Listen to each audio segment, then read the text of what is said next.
Bonjour, aujourd'hui on fait une émission spéciale Covid-19, c'est pas fini. Aujourd'hui tout le monde entend, tout le monde a l'impression, on voit les vacanciers comme quoi presque tout est fini. On vous parle de mesures de sécurité plus ou moins respectées. Donc on va faire un plateau avec Madame Cécile Bigot de Kayser, préfète des Landes. Bonjour. Bonjour. On a sur le plateau des médecins spécialistes de la maladie. Donc on a Elsa Niamankoli de Dax, de l'hôpital de Dax, et Gabriela Iles, qui est médecin aussi, mais à l'hôpital de Mont-de-Marsan, qui nous expliquera et qui essaiera de vous faire prendre conscience que, comme c'est invisible, mais il est là. Et on a Monsieur Christian Lafont, qui est le président du MEDEF, qui est là pour expliquer aussi les conséquences économiques que ça peut engendrer si ça repartait et si un confinement revenait, parce qu'aujourd'hui, les entreprises... C'est difficile et donc il va falloir faire attention que ça aille pas plus loin. Donc on va démarrer par Madame la préfète. Bonjour. Vous allez nous expliquer un peu justement le rôle de l'État, puisque vous êtes le représentant de l'État et que vous appliquez les consignes du président de la République et du ministère. Et justement, quelles sont les difficultés dans cette situation aujourd'hui par rapport à tous ces gens qui ne comprennent pas l'importance de respecter les gestes barrières, je dirais, qui est la première étape de contrer cette maladie, ce virus plutôt. Alors, le rôle de l'État dans le département, il est double. D'une part, avec l'ARS, l'Agence régionale de la santé, qui est en première ligne sur tous les aspects directement liés à la santé et aux questions médicales, c'est de mettre en œuvre toutes les dispositions qui permettent de freiner la circulation du virus. Le deuxième volet, c'est de venir en appui de tout le secteur économique et de toutes les personnes qui se retrouvent en difficulté, parce que la présence du virus sur le territoire français, cette pandémie du Covid-19 a emporté des conséquences économiques et sociales extrêmement difficiles. Donc c'est vraiment sur les deux aspects que le gouvernement intervient et sur les deux aspects que la préfecture, avec l'ARS, intervient. Sur le premier aspect, peut-être sur l'aspect santé, un point pour répondre à votre question de la nécessité de respect des gestes barrières. Un point sur l'état de la contamination dans le département. Mesdames les médecins le préciseront évidemment de façon plus détaillée la situation. Nous avons la chance dans les Landes d'avoir un département qui est moins impacté par le virus que d'autres parties du territoire français. Pour autant, le virus est là. L'ARS a organisé avec nous de grandes opérations de dépistage auprès du grand public. Il y a presque 8000 tests qui ont été réalisés depuis la mi-juin dans plusieurs communautés de communes du département. Les Landes d'Armagnac, Aire-sur-Adour, les Grands Lacs, Max. En ce moment, à Biscarrosse-Plage et à Mimizan, près de 8000 tests réalisés. 50 personnes, à peu près, une cinquantaine de personnes détectées positives dans ce cadre-là. Et puis, au-delà de ces opérations grand public, il y a eu d'autres dépistages à l'initiative de personnes elles-mêmes qui ne se sentaient pas très bien ou détectées à l'occasion dans des saisonniers agricoles, chez telle ou telle personne, des rassemblements familiaux. Au bout du compte, un nombre de personnes contaminées pas très important au regard de l'ensemble des tests qui ont été réalisés, mais un nombre de personnes contaminées qui n'est pas nul. Donc le virus est là. Et si on veut éviter qu'il ne se diffuse, que la contamination reprenne, et on voit qu'en ce moment sur le territoire national, elle est en train de progresser, il faut respecter les gestes barrières. Il faut respecter la distanciation physique. Il faut porter le masque à chaque fois que c'est obligatoire ou que c'est nécessaire parce que les distances ne peuvent pas être respectées. C'est quelque chose de très important. Alors, je vais rebondir sur ce que vient de dire Madame la préfète pour justement au niveau médecin. Cette incompréhension, parce que si moi j'écoute 8000 tests, 50 cas, je vais dire c'est pas grave. Pourquoi justement il faut prendre ce chiffre en disant c'est 52 trop et pas 7950 pas assez, quoi. Dans la mesure où une personne peut en contaminer d'autres, puisqu'on a le risque de reproduction qui est quand même si il est moins élevé que dans d'autres régions, qui est toujours aux alentours de 1, si je ne me trompe pas, dans notre région, donc une personne peut en contaminer une autre. Et donc finalement, la chaîne de transmission peut être très facile à l'occasion de rassemblements, de fêtes familiales. Voilà, donc c'est pour ça qu'il faut rester vigilant, même si c'est 50 cas, c'est des personnes qui peuvent transmettre la maladie à d'autres personnes et donc étendre la chaîne de transmission. D'où l'importance du contact tracing réalisé par l'ARS, c'est-à-dire repérer les cas contacts d'une personne confirmée pour essayer de contenir, tant que faire se peut, l'épidémie. S'il n'y avait pas tout ce dispositif-là, on risquerait d'étendre l'épidémie à l'ensemble du département, de la région. Voilà.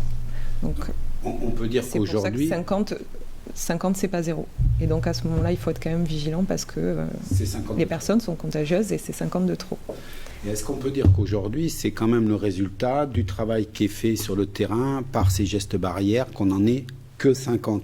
Est-ce que pour vous, c'est vraiment le résultat du travail fait par les hôpitaux, par les entreprises, par le gouvernement, qui permet d'avoir ce chiffre relativement faible? Alors d'abord, une précision sur ce chiffre.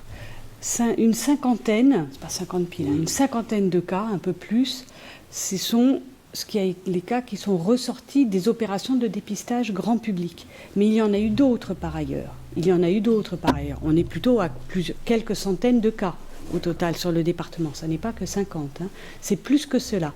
Et d'ailleurs, depuis la fin de la semaine dernière, on voit que des personnes qui ont dû ressentir quelques symptômes sont allées se faire tester en dehors des opérations de grand public, sont allées chez leur médecin, elles sont allées dans un laboratoire se faire tester, et on a depuis la fin de la semaine dernière un peu plus de cas en dehors des opérations grand public qui sont mis en évidence plus que auparavant. Donc ces cas supplémentaires, en tout cas c'est un point d'alerte, c'est un point de vigilance, on va voir si c'est ponctuel ou si on s'inscrit dans la tendance nationale. Mais voilà, je veux corriger ce chiffre de 50 qui n'est partiel. Oui, c'est par rapport au dépistage public. Voilà. Mais il y a plein d'autres dépistages. Mais il y a d'autres dépistages par ailleurs. Des cas. Absolument. Les gestes barrières, ils sont absolument fondamentaux. Ce qui est vrai, c'est que depuis le début dans ce département, on est moins impacté qu'à d'autres endroits. Plus les personnes qui sont ici, que ce soit les Landais ou les gens qui sont en vacances ici, respecteront le geste barrière, porteront le masque à chaque fois que c'est obligatoire, porteront le masque à chaque fois qu'ils ne peuvent pas respecter la distance physique et respecteront cette distance dans tous les autres cas, plus on permettra à ce territoire de rester moins impacté que d'autres. C'est extrêmement important. Alors, je vais en rebondir. On parlera peut-être des événements plus tard, si vous le souhaitez. Voilà, on va y revenir. Je vais le faire dans l'ordre un peu que j'avais prévu.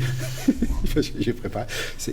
Là, c'est justement d'expliquer au niveau médical cette notion de geste barrière, mettre un masque. Pourquoi se laver les mains? Pourquoi? Parce qu'aujourd'hui, et là on rebondira après avec M. Lafont, c'est que tout ça, ça a un coût économique pour les entreprises, ça a un coût dans le fait où vous êtes obligé, vous, de choisir quels événements vous autorisez, quels événements vous autorisez pas. Il y a quand même toute une démarche derrière qui dépend directement de la méthodologie. Donc expliquez-nous pourquoi, quand je sors aujourd'hui pour aller me promener dans la rue, il faut que j'ai un masque. Moi, je vais peut-être d'abord commencer par expliquer pourquoi ces mesures barrières ont été décidées, dans la mesure où le virus se transmet de 2 manières, peut-être 3. Et donc, du coup, ça impacte sur toutes les mesures qu'on va prendre derrière. Donc, le coronavirus, c'est un petit virus qui a plutôt un tropisme, on va dire, ORL, donc les voies respiratoires supérieures et également les voies respiratoires inférieures. On se contamine de plusieurs manières. Il y a une transmission via des gouttelettes. Donc, quand une personne éternue, il y a des grosses gouttelettes qui disséminent en fait dans son environnement immédiat et qui ne vont pas au-delà d'1 mètre. Donc là, on est déjà sur le 1 mètre de distanciation physique. Donc ça, c'est la première chose. La deuxième chose, c'est qu'on peut avoir une transmission par voie aérienne. À ce moment-là, c'est des gouttelettes qui sont aérosolisées en fait dans l'environnement, des micro-gouttelettes qui sont inférieures à 5 microns, donc c'est vraiment très petit, et qui peuvent être du coup disséminés par des flux d'air et qui restent un petit peu plus longtemps dans l'environnement en suspension. Et donc tout ça, ça va conditionner le type de masque qu'on va devoir porter et la distanciation physique. Donc je le disais, sur les gouttelettes, on est sur du 1 mètre, et en plus de ça, ces gouttelettes vont aussi contaminer des surfaces, et ces surfaces qu'on va toucher peuvent indirectement aussi nous contaminer quand on vient porter par exemple la main au niveau des voies respiratoires supérieures. Voilà, donc de savoir comment le virus se transmet, finalement, ça va nous permettre de comprendre toutes les mesures barrières qui ont été installées, et en toute logique finalement. Voilà. Parce qu'une autre spécificité, si j'ai bien compris le virus, c'est que je peux l'avoir, il ne me fait rien, mais je peux contaminer quelqu'un d'autre. C'est une réalité, ça, parce que c'est quelque chose que j'ai entendu. C'est-à-dire que moi, je pourrais, par exemple, avoir le virus, il ne me fait rien, mais si je tousse, il va vous contaminer. C'est une réalité ou pas ? Effectivement, il peut y avoir, donc dans maladies infectieuses, on peut avoir une contamination, une contagiosité, même avant d'avoir les signes cliniques. Et ce n'est pas le cas que pour le coronavirus, mais même pour d'autres virus, même pour la tuberculose par exemple. Mais c'est vrai qu'une personne qui est asymptomatique, elle va sécréter un peu moins de virus, mais elle va sécréter quand même. Le danger vient du fait qu'elle ne se sent pas malade, donc elle ne va pas prendre justement ces mesures de protection pour protéger les autres. Et ça dépend aussi de votre âge, de votre problème de santé. Vous pouvez avoir un système immunitaire très fort, donc qui lutte très bien contre le virus, et vous n'avez pas de symptômes, mais vous pouvez être contagieux. Il faut savoir aussi que ce qui est important, en général en maladie infectieuse, c'est quand vous entrez en contact avec un virus ou une bactérie, ce qui est important, c'est la dose que vous allez recevoir, la dose qui va être projetée vers vous. Parce que si vous avez une petite quantité de virus, votre système immunitaire va être capable mieux pour vous protéger.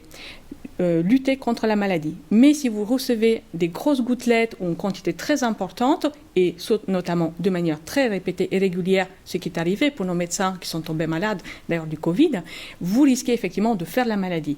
Donc certes, vous pouvez quand même transmettre si vous êtes asymptomatique. C'est pour ça que d'une personne à l'autre, ça peut changer et on ne peut pas faire des mesures personnalisées pour tout le monde. Donc dans la population générale, tout le monde doit respecter ces règles-là, qu'on va détailler d'ailleurs sur le port de masque. C'est ce qu'on va regarder.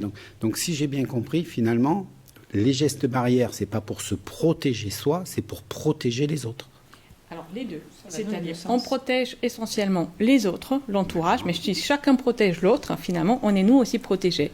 Après, les mesures barrières nous protègent aussi, en certaines mesures, si vous voulez, en fonction du type de masque qu'on va recevoir. Et je vais expliquer juste après. Alors, allez-y, avant, je vais rebondir. On gardera M. Lafont un peu pour le mauvais côté, parce que les entreprises souffrent, et on reviendra enfin au milieu du débat. Je pense que d'abord, on va faire la médecine. Comment, justement, le gouvernement, par rapport à ça, peut aider la médecine, la santé, à bien appliquer tout ça, justement ? Comment votre rôle et votre relation avec la médecine ? Alors, d'abord, la première chose, c'est que toute l'action menée par le gouvernement pour lutter contre cette pandémie, elle se décline sur le territoire, dans les actions portées par les préfectures, dans les actions portées par l'Agence régionale de santé, la délégation départementale des Landes, et nous travaillons toujours ensemble. D'ailleurs, moi, je suis en relation plusieurs fois par jour, tous les jours, plusieurs fois par jour, avec Didier Couteau, le délégué départemental de l'ARS dans le département, et c'est vraiment une action conjointe que nous conduisons de façon à agir ensemble, de façon cohérente, coordonnée sur tous les volets de cette pandémie, depuis les aspects médicaux qui sont en plein dans le champ de l'ARS, jusqu'aux aspects économiques qui sont complètement pilotés par la préfecture, en passant par des opérations de dépistage grand public pouvant aller jusqu'à l'organisation du confinement de personnes qui ne sont pas dans des logements qui leur permettent d'être confinés chez eux, que nous menons ensemble. Donc c'est vraiment une action coordonnée. Après, pour prendre un exemple particulier que vous évoquiez tout à l'heure, la question de l'encadrement des événements, des rassemblements, parce que c'est quelque chose que nous faisons pour éviter la propagation du virus. Il y a des événements qui peuvent être organisés de façon à ce que les distances physiques entre personnes sont respectées. par exemple, un événement sportif, une course landaise dans les arènes, il y a des tribunes. Ça peut s'organiser parce que les spectateurs peuvent s'installer, rester assis, avoir de la distance entre eux. Et voilà, la distance est respectée. Et lorsque les gens circulent, lorsqu'ils accèdent à leur place, lorsqu'ils repartent, ils ont le masque. Et chacun fait attention à mettre le masque quand on bouge, à garder les distances de sécurité dans tous les autres cas. Et puis il y a d'autres événements, typiquement les fêtes de la Madeleine, les férias de Dax, ou toutes ces autres fêtes, où le principe même de la fête, c'est d'être très nombreux, ensemble, et les organisateurs dans ce cas-là ne peuvent pas garantir qu'il y aura le respect des gestes barrières, que le masque sera porté quand il n'y aura pas de distance physique qui pourra être respectée, que la distance physique ne peut pas être respectée à chaque fois. Ces événements-là, on ne peut pas les autoriser. Clairement, on ne peut pas les autoriser. Et là, on va rentrer finalement sur le rôle de M. Lafont, où justement, ça a des conséquences énormes sur les entreprises. Et aujourd'hui, comment on peut trouver cet équilibre entre respecter les gestes barrières, respecter les décisions que vous prenez, et l'économie, parce que quand il n'y a pas les férias de Dax, puisque vous preniez cet exemple, ou les fêtes de la Madeleine, c'est toute une économie autour qui fonctionne. Donc comment on fait, comment vous intervenez pour essayer d'aider économiquement? Parce que quelle est presque la première question, c'est quel est l'état de l'économie landaise aujourd'hui? Là, j'ai 2 personnes pour me répondre. On va laisser M. Lafont qui ne s'est pas exprimé le premier, et je pense que vous aurez des choses à nous dire. Merci pour votre question. Juste avant aussi, je voudrais vous parler du plan sanitaire. Ce qu'il faut savoir, c'est que les entreprises ont eu une obligation de répondre à des protocoles de déconfinement. Il faut le savoir, quoi. D'abord, la première des choses, sur le plan de prévention, les entreprises ont eu une obligation de réaliser leur document unique spécifique à ce risque Covid à l'intérieur de leur société. Et ensuite, en fonction de chaque secteur d'activité, il y a eu des protocoles de déconfinement dont les sociétés ont été obligées d'appliquer. Donc, je le dis parce que les chefs d'entreprise ne sont pas insensibles à la sécurité et à la santé, bien évidemment, de leurs collaborateurs. Et ils ne sont pas insensibles, et de surcroît, quand même, ça leur est imposé, ça leur est obligé, quoi. Donc ça, c'est la première des choses, et effectivement, et on voit à travers l'ensemble des sociétés, peu importe le secteur d'activité, peu importe la taille, que l'ensemble des protocoles de déconfinement sont tous respectés. Je voudrais juste le préciser. Concernant la partie économique, puisqu'on parlait, moi la seule chose que je peux vous dire, c'est l'état des lieux fin juillet. Donc à ce titre, j'ai consulté certains présidents des différentes branches d'activité, certains présidents de différentes fédérations, et effectivement, globalement, alors tout dépend des secteurs d'activité, mais je vais vous les détailler en quelques minutes. Bon, c'est une année extrêmement compliquée. Au mois de juin, l'économie est bien repartie, il faut le dire. L'économie est bien repartie, il y a eu 3 mois de confinement, les gens en avaient assez, les gens voulaient sortir, et les gens ont consommé au mois de juin. Ne consomment plus au mois de juillet. Une fois qu'ils ont consommé au mois de juin, on a une perte d'activité importante sur le mois de juillet. Sur le mois de juillet, ce qui fonctionne chez nous, essentiellement, c'est la partie du tourisme. La partie du tourisme, alors elle est scindée en plusieurs parties. Vous parliez tout à l'heure des événements majeurs, comme l'ensemble des férias. Aucune feria, je vous rappelle que depuis avant Pâques, aucun événement n'est organisé. C'est-à-dire que les braderies d'Ossegor, vous savez, ces fameuses braderies dites de Rip Curl, ont été annulées. Donc c'est un gros coût financier que vont subir l'ensemble de tous ces commerçants de cette zone de Pays de Berre. Mais dès lors que vous faites un événement, il y a toute une série de sociétés satellites qui travaillent grâce à ces événements et qui génèrent entre 60 et 80% de leur chiffre d'affaires. Je prends le cas par exemple des cafetiers, mais je prends aussi le cas des fournisseurs, bien évidemment, de cafetiers. Je suis dans le secteur de la sécurité. Le secteur de la sécurité souffre d'un manque d'événements. Et je peux vous dire tout un tas d'autres sociétés satellites qui travaillent autour, bien évidemment, de l'ensemble de ces événements, comme les autocaristes, vous voyez, qui me viennent à l'esprit, quoi. Il n'y a pas que les gros événements, il y a aussi tous les sites touristiques. Je prends le cas des hôtels. Les hôtels front de mer ont une perte de chiffre d'affaires d'environ 25 à 30%. Ceux des terres perdent à peu près 40% de leur chiffre d'affaires. le thermalisme perd à peu près entre 50 et 60% de leur chiffre d'affaires, au moins le thermalisme. Certains mêmes établissements n'ont pas pu reprendre.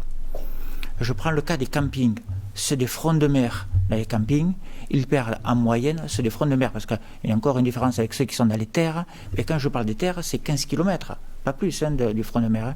Mais ceux des fronts de mer perdent aujourd'hui à peu près 30-35% de leur chiffre d'affaires. Ceux des fronts de mer ceux dans les terres, perdent 50% de leur chiffre d'affaires. Donc vous voyez l'impact que ça a sur le secteur du tourisme. Quand on parle de cet impact, on ne peut pas parler que d'un impact économique. Parce qu'à travers cet impact économique, il y a un impact bien évidemment social derrière. Donc c'est toute cette globalité qu'il faut que l'on comprenne et que l'on prenne en considération. D'autres secteurs d'activité vont un peu mieux, faut-il avouer, et je prends par exemple le cas de l'agroalimentaire qui a réussi à tirer son épingle du jeu durant le Covid. Mais par contre souffre d'un manque de recrutement. Vous voyez, donc chacun là-dessus a porté sa croix, quoi. Je prends le cas de l'industrie chimique ou l'industrie pétrochimique. Aujourd'hui, si pareil, ils ont réussi à passer le cas du Covid en France, ils sont impactés par le Covid des États-Unis. Donc il y a beaucoup de sociétés implantées dans les Landes travaillent en collaboration ou appartiennent eux-mêmes à des groupes américains. Et donc c'est extrêmement compliqué, quoi. Comment l'État va intervenir, comment vous pouvez aider ces gens-là, justement? Ouais, c'est pas l'État va intervenir, l'État est déjà intervenu. L'État est déjà intervenu. Je crois qu'on peut dire que vraiment l'État a été, est et va être encore extrêmement présent en appui à tout le secteur économique et en aide aussi aux personnes qui sont dans des situations de précarité. Parce que le président Lafont a tout à fait raison de souligner que la crise du Covid a entraîné des conséquences économiques majeures, mais également des conséquences sociales très très difficiles. Pour ce qui est de l'appui aux entreprises, l'État est intervenu et va continuer à intervenir de plusieurs manières.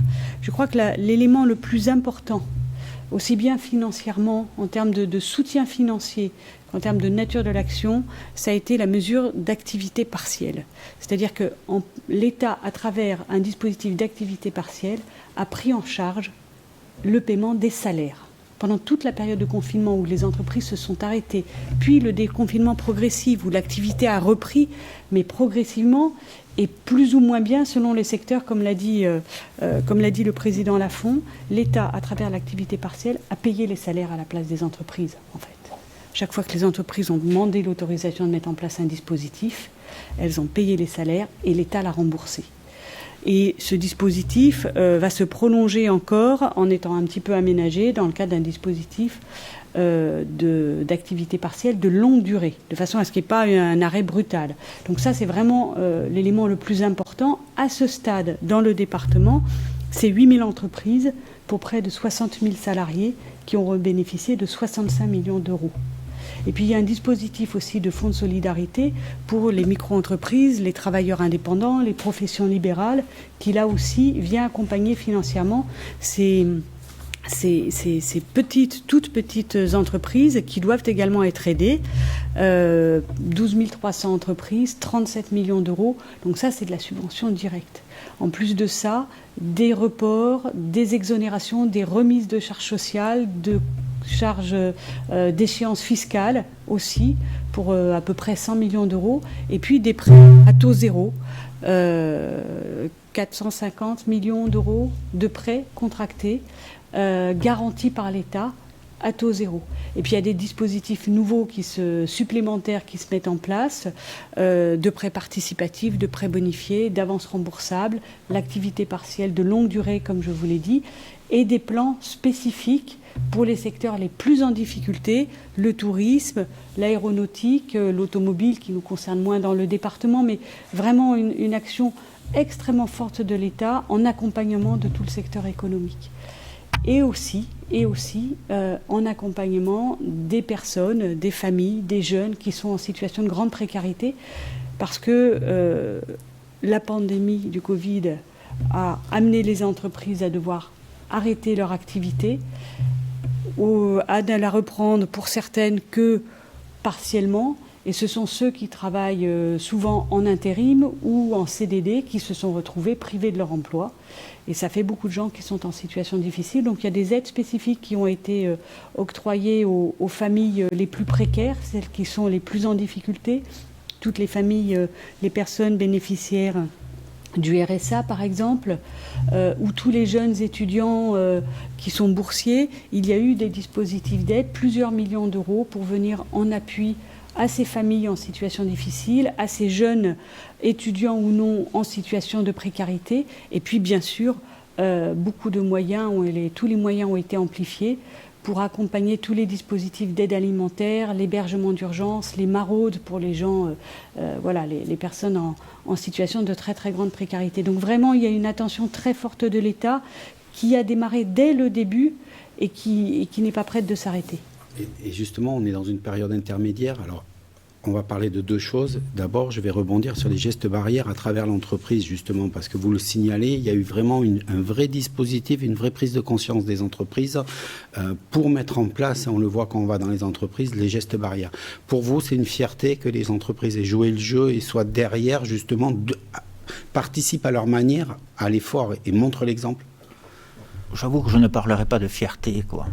Je dirais que c'est une obligation. C'est une obligation si on veut préserver nos emplois, si on veut préserver notre économie. Vous savez, juste avant le Covid, rappelez-vous, on a été touché par toute une série d'attentats. Et les entreprises ont été obligées de mettre en œuvre dans leur société tout un tas de mesures contre le terrorisme. Ça a eu un coût. Et on l'a fait. Et on se protège. Là, actuellement, on a cette pandémie. Il faut y faire face. On a eu beaucoup de protocoles en fonction de chaque secteur d'activité, des protocoles de déconfinement, et les entreprises l'ont mis en place. L'entreprise est le bon élève, du respect des textes relatifs à la protection des salariés.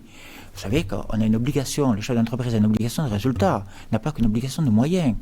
Donc il a pour obligation de préserver la santé, l'hygiène et la sécurité de ses travailleurs.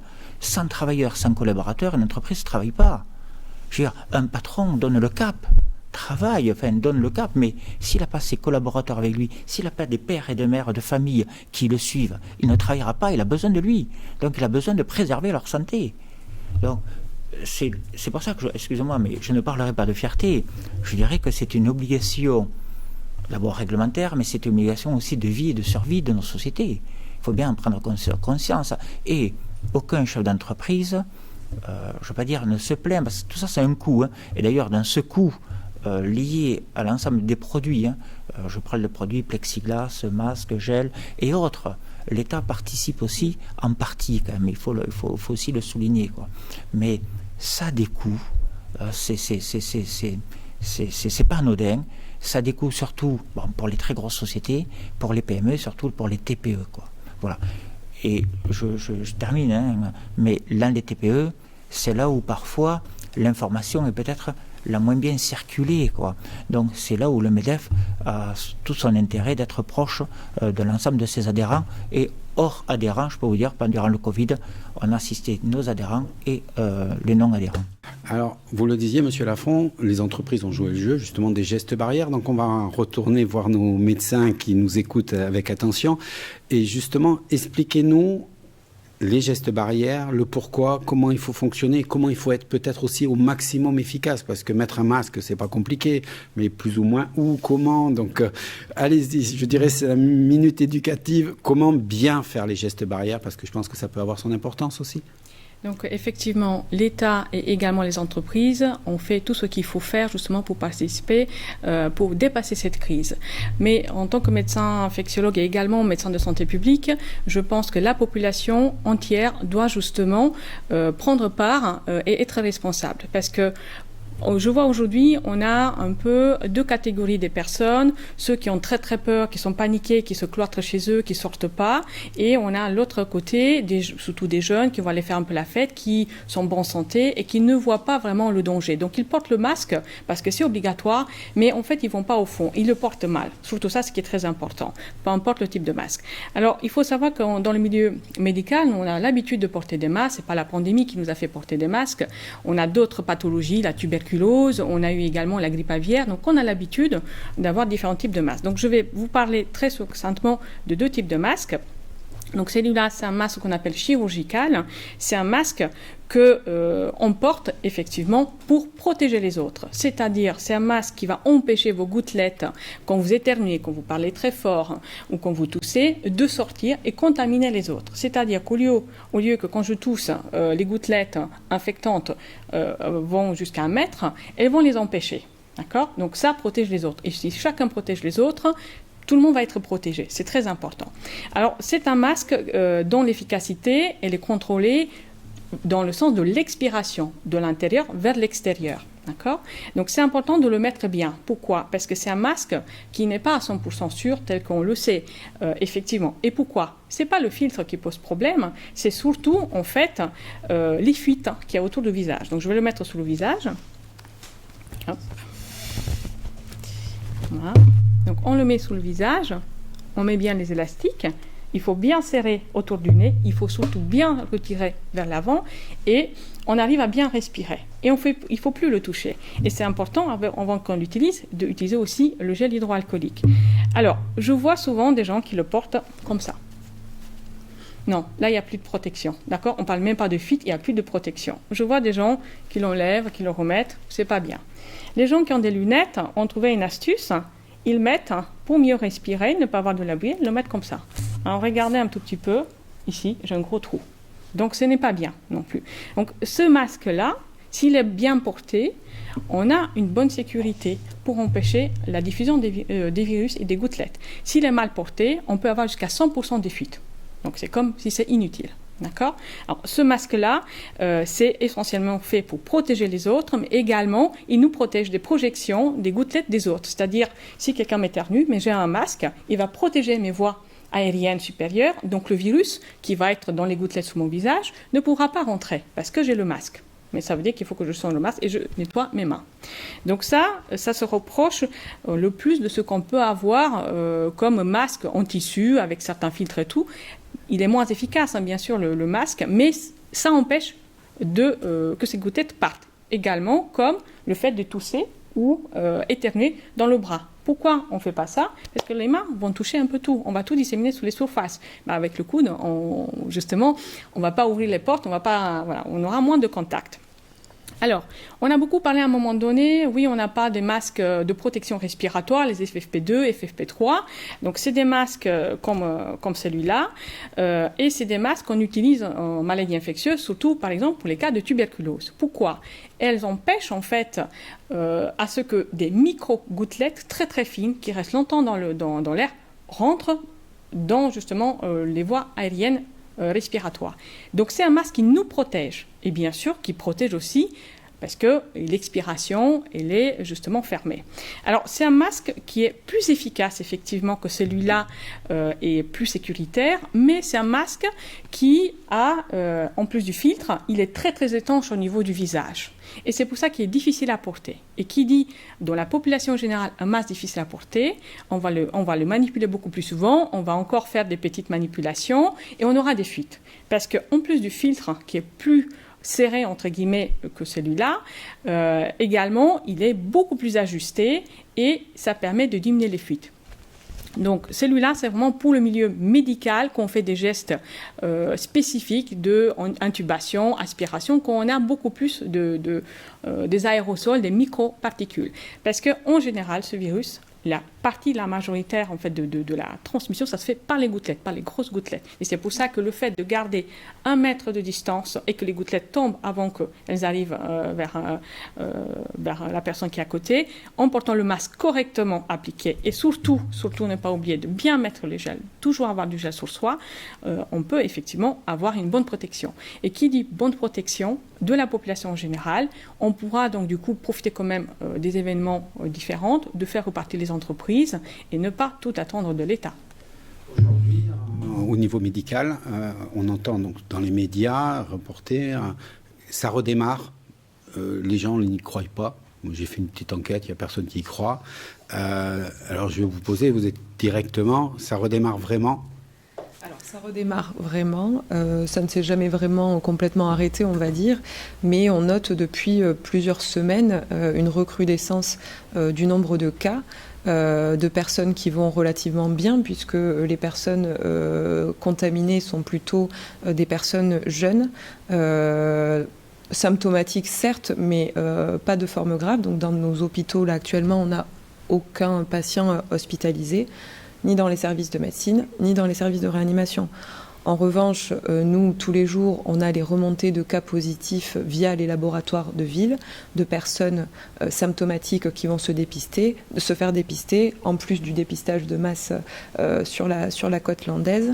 Donc voilà, on s'alerte, on reste très très alerte sur la recrudescence du nombre de cas, particulièrement là sur la dernière semaine où on voit 4, 5 cas à peu près tous les jours qui nous reviennent. Qu'on surveille de loin via une plateforme de suivi des patients ambulatoires. On reste quand même sur nos gardes. C'est dans la majorité des cas des touristes, ça il faut quand même bien le souligner.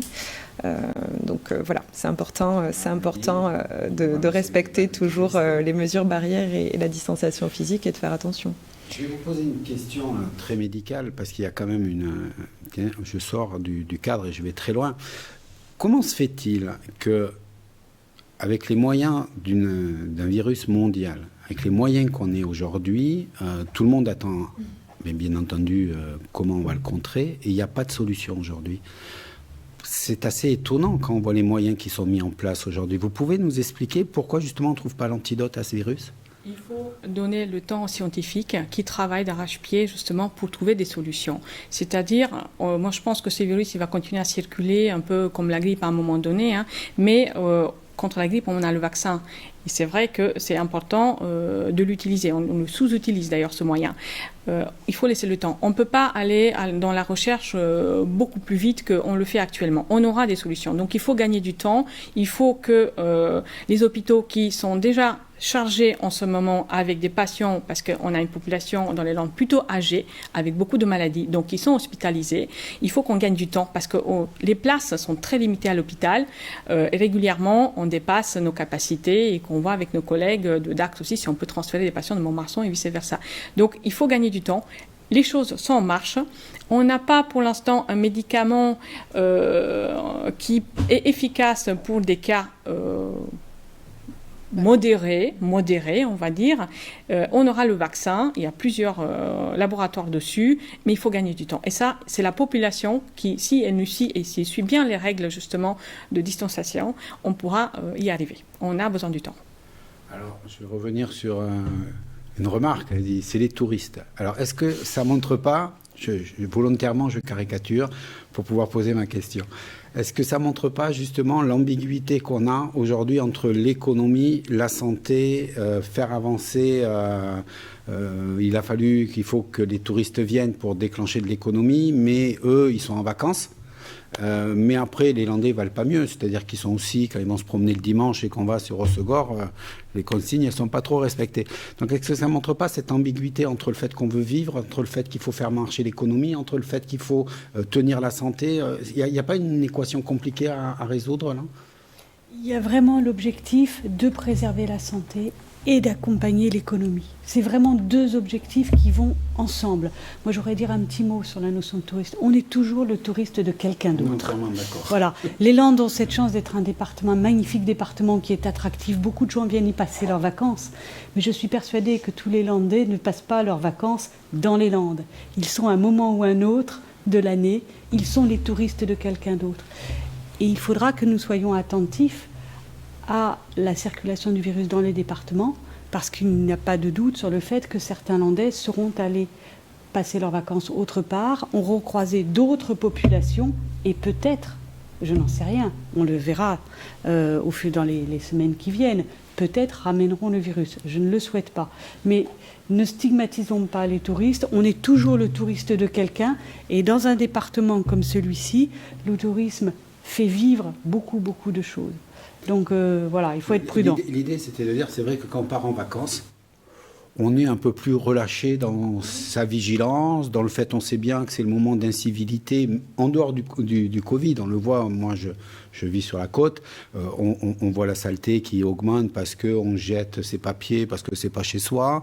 Donc est-ce que justement on se sent moins concerné par les gestes barrières? Est-ce que, voilà, c'était un peu dans cet esprit que c'est les vacances, on se relâche. Moi, ce que je peux vous dire, c'est que la police et la gendarmerie ont consigne de s'assurer que les gens, quelle que soit leur origine, respectent les gestes barrières. La police et la gendarmerie sont allés contrôler un certain nombre d'établissements, de cafés, de bars, de restaurants. On a fait des avertissements, j'ai signé des arrêtés de mise en demeure parce que dans certains endroits, les règles n'étaient clairement pas respectées. Et la question ne se pose pas de savoir qui fréquente ces endroits. Qu'ils soient landais ou pas landais, ce n'est pas le sujet. Les règles n'y sont pas respectées. La police et la gendarmerie font de la pédagogie dans les rues, lors des événements. Un certain nombre de maires, notamment sur le littoral, ont pris des arrêtés municipaux pour rendre le port du masque obligatoire dans certaines zones de leur commune, dans certaines rues où il y a une influence particulièrement importante. Les polices municipales, la gendarmerie sont présents sur ces lieux et rappellent à tout à chacun qu'il faut porter le masque à ces endroits-là. Ils le font de façon pédagogique la plupart du temps.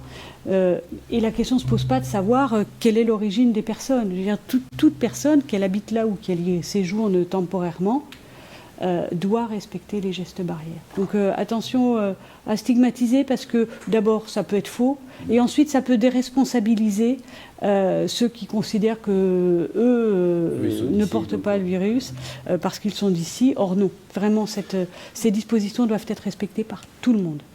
Alors, on va finir en économie.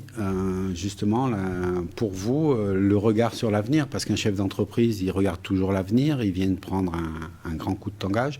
Comment vous sentez l'économie landaise et où on est? Parce que il y a la communication, beaucoup de gens n'osent pas aller ou ne savent pas vers qui se retourner quand ils sont en difficulté. Comment on peut, au niveau des chefs d'entreprise, leur dire que ils sont accompagnés, que ce soit en termes de santé, que ce soit en termes d'aide? Voilà. Quel est votre rôle? Comment vous pouvez être efficace? Très bien. D'abord, quand on parle de l'économie locale, c'est celle vraiment qui nous touche, mais vous avez bien compris qu'elle était liée à l'économie régionale, à l'économie nationale, à l'économie européenne et à l'économie mondiale, bien évidemment, quoi. Tout est imbriqué les uns et les autres, quoi. Lorsque j'interroge les chefs d'entreprise, si à l'origine un chef d'entreprise est une personne plutôt optimiste et qui porte sur lui, à travers lui du moins, toute une série de projets qu'il essaie de mettre en œuvre, quoi. Cette année, c'est une année de fatalité. Quand je parle donc avec l'ensemble des chefs d'entreprise, je dis, je ne sais pas demain. Vous voyez, par exemple, dans le tourisme, ils n'ont aucune vision du mois d'août, alors que d'habitude, tout est complet au mois d'août. Alors là, ils n'ont aucune visu. Vous voyez, je vois par exemple encore les campings, ils louent à la nuitée, ce qui n'est jamais arrivé depuis 35 ans. Vous voyez, donc, quel est l'avenir de l'économie au niveau national, au niveau départemental? Aujourd'hui, il est très difficile d'en tirer des conclusions. On le saura davantage cet hiver et au printemps prochain. C'est là où on le saura davantage. Quelle est l'action du MEDEF Land à travers ses adhérents? La première, c'est de demander aux chefs d'entreprise qui travaillent avec des fournisseurs et qui travaillent, peu importe, qu'ils soient locaux ou nationaux, mais qui travaillent avec des fournisseurs et des prestataires, de les payer rapidement. C'est extrêmement important. Si tout à l'heure, Madame la préfète parlait donc du plan garanti par l'État, il n'empêche pas moins que la trésorerie d'une entreprise est capitale. Donc il faut qu'on se paie les uns et les autres rapidement. Il faut aussi, et c'est ce qu'on leur préconise, il faut que les sociétés essaient de travailler avec des locaux. N'allons pas chercher ailleurs la compétence que l'on a chez nous. C'est important, parce qu'à travers une entreprise qui travaille, on le disait tout à l'heure, il y a un aspect social derrière, il y a des pères et des mères de famille, il y a des enfants, donc il y a toute une communauté derrière qui travaille. Et ensuite, on est vigilant, à travers les experts comptables, à travers les cabinets juridiques, pour qu'ils puissent nous alerter et qu'ils puissent aussi nous accompagner pour pouvoir renseigner le plus vite possible l'ensemble des chefs d'entreprise en difficulté. On s'est rapproché aussi du tribunal de commerce. Vous pouvez imaginer que cet hiver et au printemps prochain, les tribunaux de commerce risquent d'avoir un peu plus de travail que l'accoutumée, quoi. Voilà. Et je sais qu'au mois de septembre, on va nommer chez nous une personne en charge spécialement d'écouter, ou en tout cas d'être extrêmement attentif aux sociétés en difficulté, quoi. Bon, voilà globalement ce que le MEDEF met en place. Mais, vous voyez, durant le Covid, enfin durant le confinement, et même après le confinement, on a créé une cellule de crise. On a des centaines de coups de téléphone par jour, par jour, ou par mois, peu importe, par semaine, que sais-je. En tout cas, on a des coups d'appel téléphoniques extrêmement importants sur lesquels les chefs d'entreprise sont en souffrance économiquement, sont en souffrance socialement. Donc, l'État les a aidés, le MEDEF essaie de les aider, mais c'est une chaîne comme ça qui doit se mettre en place et qui est en train de se mettre en place pour effectivement s'entraider. Je terminerai vraiment, désolé, pour dire que si l'on ne connaît pas l'avenir, il est néanmoins important d'y réfléchir. Et aujourd'hui, on parle de transition écologique, de transition numérique. Vous voyez, il y a 100 milliards que le gouvernement débloque pour les aides au développement numérique, pour les aides à l'innovation, pour l'investissement, vous voyez, donc pour la transition écologique. Donc il est important aussi que nous, petits, moyens, gros, peu importe le secteur d'activité, on réfléchisse à repenser complètement nos activités, quoi, et à la manière dont on travaille. Voilà. Je pense que le Covid cassera une époque. On va rebondir puis on va finir parce que je crois qu'on pourrait durer encore un grand moment chacun dans votre domaine à dire des choses. On va faire une conclusion pour chacun. Justement, le Covid, vous venez de le dire, va changer beaucoup de choses. Est-ce que pour vous, vous avez quand même un regard positif sur la suite ou vous êtes inquiet? On va commencer par le côté santé qui est en première ligne. Je te laisse peut-être la parole. Enfin, nous, c'est vrai que dans l'immédiat, on est plutôt inquiet de ce qui va pouvoir se passer dans les semaines à venir, compte tenu du fait que l'hôpital public est en souffrance, qu'on est en manque de lits, qu'on est en manque de personnel, qu'on est sur une période estivale actuellement avec des touristes malgré tout. Donc un bassin de population plus important qu'habituellement, et que dans ce contexte-là, on se retrouverait vraiment en difficulté si on devait revivre une épidémie comme on l'a vécu au mois de mars. Voilà. Nous, on est inquiets à court moyen terme. À long terme, malheureusement, on ne sait pas comment les choses vont évoluer. On espère que les choses évolueront de manière favorable, qu'on arrivera à trouver des thérapeutiques et un vaccin pour pouvoir au moins garantir l'immunité collective. Et voilà, on reviendra à des problématiques comme on connaît avec la grippe ou des virus connus, en tout cas. Effectivement, comme je disais, la population dans les Landes, elle est assez âgée, et pendant toute cette période de confinement, il y a eu des prises en charge médicales pour d'autres pathologies qui ont été retardées. Et on le sent, en fait, dans les hôpitaux, au lieu d'avoir une baisse d'activité qu'on a habituellement, en tout cas à Mont-de-Marsan, pendant l'été, on ne voit pas cette baisse d'activité, ni dans les consultations urgentes, ni dans les hospitalisations, et les lits de médecine, parfois, les patients débordent sous les lits de chirurgie. Donc, et actuellement, on n'a pas des Covid dans les hôpitaux, chez nous. Donc, c'est important. Si en plus, d'ici 2 semaines, par exemple, on aura une grosse vague de Covid, c'est une supposition, on n'aura pas forcément les moyens de prendre en charge ces patients. On ne peut pas, encore une fois, retarder les pathologies chroniques de nos patients qu'on suit avant et les remettre de nouveau de côté. Donc c'est important que chacun soit responsable, chacun porte bien le masque correctement, chacun utilise bien les gels hydroalcooliques, qui fassent une distanciation sociale tout en pouvant profiter justement de l'été et de moments estivales. Et c'est ensemble qu'on réussira à passer autre. Mais effectivement, on est inquiet à moyen terme. Monsieur Lafont, vous dites que les chefs d'entreprise sont optimistes de nature. Est-ce que là, ils sont inquiets, mais est-ce qu'ils vont retrouver l'optimisme?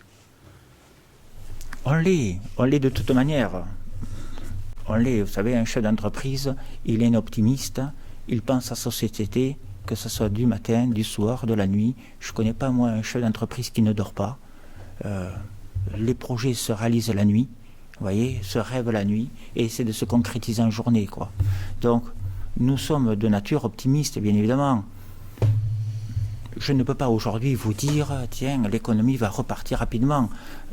Madame la préfète le disait, l'État nous accompagne, nous a accompagnés. D'ailleurs, permettez-moi, j'ai quelques minutes, mais pour remercier aussi l'ensemble des services de l'État, la préfecture, la directe, la médecine du travail, les impôts, la Banque de France, tout le monde était là. D'autres, le Conseil général aussi était là. Les députés, on n'en parle pas, mais les députés étaient là, auprès des entreprises, et prendre la mesure aussi de l'impact social que ça va représenter sur notre département et sur le pays, quoi. J'ignore, quoi, en vrai, quoi. Il faut que je vous le dise franchement, j'ignore. Je souhaite de tout cœur que ça reprenne, je souhaite de tout cœur que l'on travaille. Ce qui est extrêmement important et ce qu'il faut retenir, je laisserai après la parole à Madame la préfète si elle le souhaite, mais c'est l'importance de ces gestes barrières. Il ne faut plus qu'on ait de confinement. Si l'on avait un confinement, ce serait la mort de nos sociétés. Ce serait la mort de nos territoires. Donc il ne faut plus de confinement. Ce serait une catastrophe économique et sociale. Et je pense même que ce serait des mutations de personnes que l'on aurait. Donc voilà, si j'avais un mot à dire, chers amis entrepreneurs, mais je le sais que vous le faites, mais vous tous qui nous écoutez, respectez ces gestes barrières le temps que le corps médical trouve un vaccin, quoi. Vous avez tout dit, mais justement, on sous-estime peut-être aussi votre rôle, mais dans le sens où vous n'avez peut-être pas le meilleur rôle, puisque vous devez gérer des informations, des ordres venant d'au-dessus. Vous avez des gens qui ont des exigences comme l'hôpital, comme les entreprises. Êtes-vous optimiste? Et puis, vous avez, on en parlait avant de prendre l'antenne, vous êtes arrivé préfète des Landes et vous avez d'entrée commencé par Covid-19. Donc, vous avez quand même pas le rôle le plus facile aujourd'hui dans la situation. On va dire que ça a été une prise de fonction un peu atypique pour un préfet que d'arriver au moment où la pandémie a explosé et 15 jours avant le confinement général. Moi, je suis d'un naturel optimiste à titre personnel, mais en la matière, je crois que la question n'est pas de savoir si on est pessimiste ou optimiste. La question, c'est de réagir correctement face à la situation que traverse notre pays. Ce qu'a dit le président Lafont est extrêmement important. Il faut absolument éviter un reconfinement. Donc, il faut que tout soit mis en œuvre par tout le monde, par nos concitoyens, par nous-mêmes dans nos activités personnelles, dans nos activités professionnelles, pour freiner la circulation du virus. Donc ça, c'est la première chose. L'ARS y est extrêmement vigilant. Nous y sommes, nous aussi, moi, la préfète et tous les services de l'État qui sont sous mon autorité, extrêmement vigilants. Donc vraiment, c'est faire en sorte d'avoir les comportements responsables, adaptés à la situation pour freiner la circulation du virus et surtout éviter un reconfinement. Et par ailleurs, l'État sera encore et toujours en appui au secteur économique et en aide à toutes les personnes qui sont en situation de grande difficulté, parce qu'on sait que cette pandémie n'est pas terminée et on voit déjà ce que les premiers mois qui viennent de se passer avec le confinement et le déconfinement progressif peuvent avoir eu comme conséquence sur l'économie et sur la difficulté sociale d'un certain nombre de personnes. Donc vraiment notre objectif, c'est d'éviter qu'on revienne sur ce type de situation. Donc gestes barrières, port du masque, comportement responsable et accompagnement économique et social pour passer cette phase la plus difficile et engager une relance qui prenne en compte, comme vous l'avez dit, Président, la transition écologique, la transition numérique. Merci beaucoup à tous les quatre d'être venus nous voir, d'avoir pris du temps pour venir expliquer. Donc là, j'espère que vous avez bien compris que même si visuellement, on n'en a pas l'impression, il est toujours là. Les gestes barrières, c'est la seule protection qu'on a. Appliquez-les. Et puis, il ne faut pas qu'on reparte dans la situation qu'on a déjà vécue. Merci beaucoup de nous avoir regardés. À très bientôt.